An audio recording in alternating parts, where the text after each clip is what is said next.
की सन 2016 मध्ये या देशाचे पंतप्रधान सन्माननीय नरेंद्रजी मोदी साहेबांनी फार मोठा गाजावाजा करून त्या ठिकाणी सांगितलं 2022 तक किसान की आय दोगुनी हो ये हमारा संकल्प है। सभापती महोदय, शेतकऱ्याचं उत्पन्न दुप्पट झालं नाही, उत्पादन खर्च मात्र त्या ठिकाणी शेतकऱ्याचा दुप्पट झालाय। आपण बघितलं असेल, जो शेतकरी त्या ठिकाणी त्या शेतीच्या माध्यमातून स्वतःचा उदरनिर्वाह करण्याचा प्रयत्न करतो, स्वतःचा प्रपंच त्या ठिकाणी चालवायचा प्रयत्न करतो, स्वतःची लेकरं त्या ठिकाणी शिकवण्याचा प्रयत्न करतो, ती शेती कशी नुकसानीची होत चालली आहे, मला वाटतं याच्याकडे सुद्धा केंद्र सरकारनं लक्ष देणं गरजेचं। सभापती महोदय, सोयाबीनचा दर 11,000 रुपये गेला की ताबडतोब केंद्र सरकारचं लक्ष त्या ठिकाणी त्या सोयाबीनच्या दराकडे जातं। पाम तेलावरचं आयात शुल्क त्या ठिकाणी कपात केलं जातं, सोया पेंट त्या ठिकाणी आयात केली जाते आणि 11,000 रुपये क्विंटल विकलं जाणारं सोयाबीन त्या ठिकाणी शेतकऱ्याला आज 3839 रुपयांना विकायची वेळ त्या शेतकऱ्यावर आणली जाते। सभापती महोदय,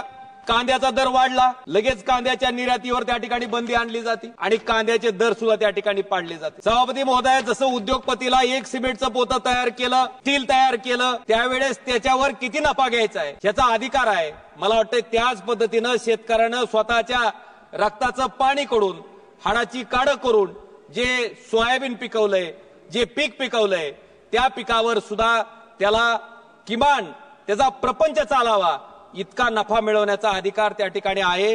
हे सुद्धा कुठेतरी केंद्र सरकारने त्या ठिकाणी लक्षात घेणं गरजेचं आहे।